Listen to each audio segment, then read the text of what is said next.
তপস্যার আগুন জ্বলুক আজ এই অন্যায়ের প্রতিবাদে। নীতিবাদীর মন্ত্রে যেন শোষকের সিংহাসন কাঁদে, 17টি নাম ধ্রুবছড়া হয়ে জাগুক আমাদের মনে। শপথ নিলাম রইব জেগে ন্যায়ের অন্বেষণে। আজকের এই মঞ্চ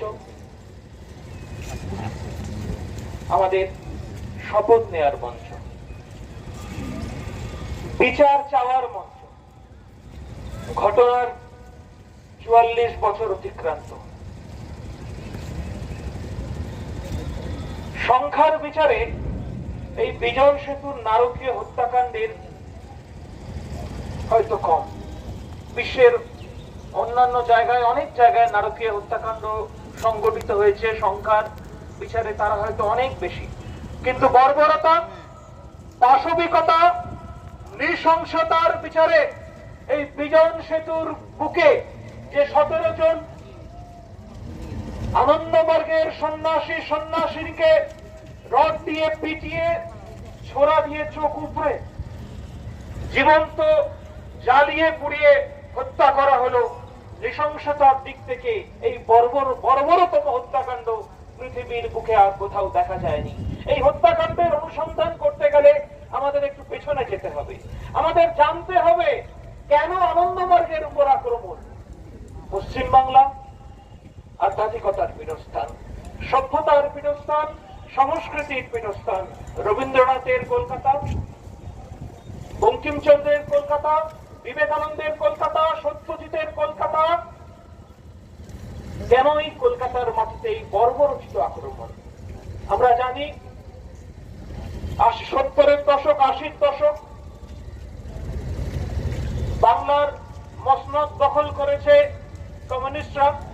তাদের লক্ষ্য হচ্ছে যুব সমাজকে অশিক্ষিত, অর্ধশিক্ষিত করে রাজনৈতিক দলদাসের ক্যাডার তৈরি করা। আর আনন্দমার্গ সেই মুহূর্তে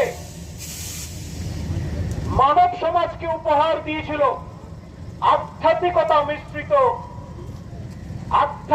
মিশ্রিত এক সমাজ ব্যবস্থা, এক সুশিক্ষিত সমাজ ব্যবস্থা, যার মাধ্যমে মানুষ সচেতন হয়ে অন্যায়ের বিরুদ্ধে, অসচেতনতার বিরুদ্ধে, শোষণের বিরুদ্ধে সরব হতে পারে, বুঝতে পারে।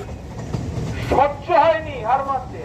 তারা ভাবলো 17 জন আনন্দমার্গের সন্ন্যাসিনীকে হত্যা, তার আগে 1967 সালের 5ই মার্চ পুরুলিয়ার আনন্দনগরে আনন্দমার্গীদের হত্যা, এই সমস্ত করে বুঝি আনন্দমার্গকে ধ্বংস করে দেয়া যায়। 17 জন কেন, 1700 জনকে মারলেও, খুন করলেও আনন্দমার্গকে ধ্বংস করা যায় না। আনন্দমার্গ যুগের দাবি, আনন্দমার্গ যুগের দাবি।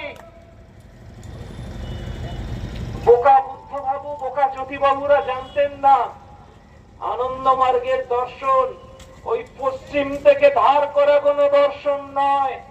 রবীন্দ্রনাথ ঠাকুর তার সভ্যতার সংকটে উল্লেখ করেছেন মানুষের চরম আশ্বাসের কথা মানুষকে শোনাবে এই পূর্ব দিগন্ত থেকেই।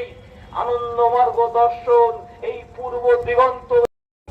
বিচার জনগণের কাছে উনি চেয়েছিলেন, সেই জন্য ইলেকশনে দাঁড়িয়েছিলেন। বিচারে উনি যদি হেরে যান, তাহলে তার জন্য দায়ী থাকবে এই কমিউনিস্টরা, এই সিপিএম নেতৃত্ব দায়ী থাকবেন। আর পানিহাটির যত মা বোনেরা আছে সবাই তাকে ধিক্কার জানাবে, সবাই তাকে অভিশাপ দেবে।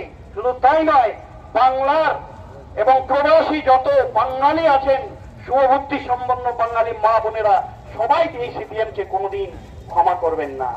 সিপিএম নিপাত, কমিউনিস্ট নিপাত, কমিউনিজম নিপাত। এই বলে আমি আমার বক্তব্য শেষ করছি। ধন্যবাদ, নমস্কার। আনন্দমার্গের গতিকে রুদ্ধ করবে তারা জানতো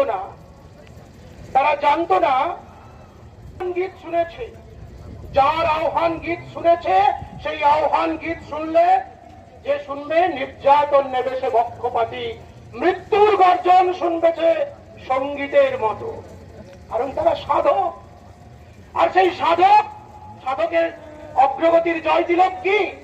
চলার পথের কণ্টকাঘাত। আর বিশ্বের সামূহিক কল্যাণই তার জয় দিল। সুতরাং আনন্দ মার্গের গতিরুদ্ধ করার ক্ষমতা সিপিএম এর তো নেই, কারোরই নেই। ধন্যবাদ দাদাকে। পরবর্তী বক্তা, এই বিজন সেতু যখন ঘটে তখন সম্ভবত তার জন্ম নেই, পরে হয়েছে, কিন্তু অনুভব করেছে এই বিজন সেতু সিপিএম এর জন্য, আনন্দ মার্গের জন্য কি নিয়ে এসেছে, কি বার্তা নিয়ে এসেছে, আগামী প্রজন্মকে কিভাবে গড়ে তুলতে হবে, কিভাবে এগিয়ে আসতে হবে বিশ্ব মানবতার কল্যাণে। এই গুটি কথার কথা আমরা এখন শুনবো কল্যাণীয় শ্রী তপময় বিশ্বাসের মুখ থেকে। মাননীয় শ্রী তপময় বিশ্বাস এখন আপনাদের সামনে অভিভাষণ রাখবেন। অভয়ার মাকে দেখেছেন চেহারাখানা? আলু থালু কেশ, শোকাকুলা, হাতে শাখা, একদম এও স্ত্রী যার হাতে দুই হাতে শাখা পলা থাকা দরকার, এক হাতে শাখা পলা নেই, শাখা পলা নেই। কেন? উনি বিচার চাইতে গিয়েছিলেন অভয়ার, তার প্রতিদানে ওই শাখা পলাও ভেঙে গেছে।